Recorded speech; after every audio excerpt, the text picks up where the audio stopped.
we are so helpless? Why is the world silent even when the sky and air are heavy with the cries of Muslims in Palestine, Syria, or Lebanon? Do we lack money? No.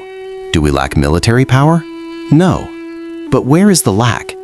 Today on NoorImaan Voice, we will talk about the wound that is gnawing at us from within. That is our disunity. Allah subhanahu wa ta'ala has repeatedly commanded us to be united in the Holy Quran. In verse 103 of Surah Al-Imran, Allah says, "And hold fast to the rope of Allah altogether, and do not become divided." But today, we have let go of that rope and are divided into thousands of groups. We call ourselves Shia, Sunni, some are Hanafi, Shafi, or Salafi, distancing ourselves from our brothers.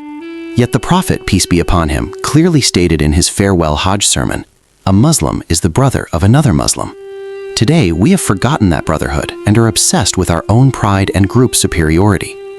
The Shia-Sunni divide is not just a religious difference today, it has become a huge political chess game. If you look at the Middle East, you will see that the major Muslim countries are engaged in a struggle for dominance among themselves. They do not hesitate to attack other Muslim countries for their own interests. Allah Almighty warns in Surah Al-An'am, verse 159, "Those who divide their religion and become divided into different sects, you, the messenger, have no connection with them." Think about it. When we throw mud at each other, our enemies laugh. They are making billions of dollars selling our weapons, and those weapons are bleeding the blood of our brothers and sisters. On the other hand, look at our opponents. Despite their thousands of differences, when it comes to attacking Muslims, they form a steel-hard unity. They know that the strength of Muslims is not in their numbers, but in their unity of faith. So they are implementing the policy of divide and rule.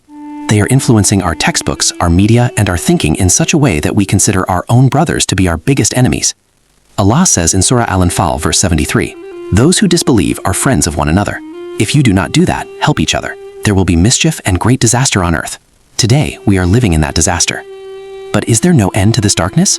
Of course there is. Allah says in Surah Al-Ra'd, verse 11, "Indeed, Allah will not change the condition of a people until they change what is in themselves." Our first task will be to think as an ummah. There may be differences in sects, but we are one in the basic beliefs and fundamental pillars of Islam.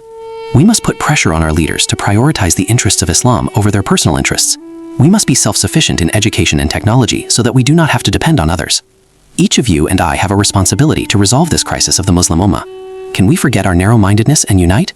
Share your valuable opinions in the comments. If you like the video, share it and make others aware. Subscribe to NoorImaan Voice to continue our journey on the path of truth. May Allah accept us. Amen.